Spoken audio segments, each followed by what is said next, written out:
So the 10th Avenue Bridge is a bridge owned by the city of Minneapolis. It's what's called a concrete arch structure. The project was to do a rehab, so it was rehabilitating the entire bridge by chipping away old concrete, placing reinforcement, and adding new concrete into the structures.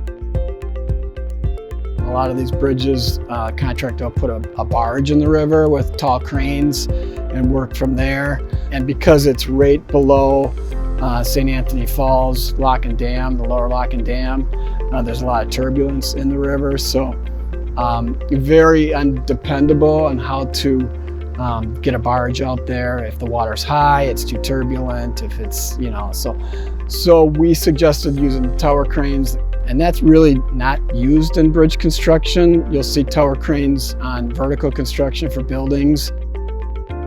So SEH was helping the city a lot with trying to make sure that everything was done safely, really.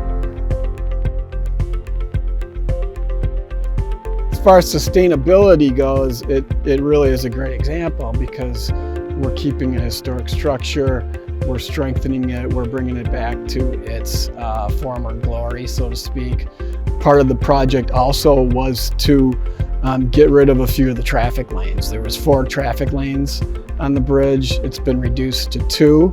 A bike path was expanded on the structure, and a walkway was added on the upstream side where one hadn't existed before. So what we're doing is helping the city to minimize the traffic on there, reducing some of the vehicle traffic, introducing safer means and safer passageways for multimodal traffic.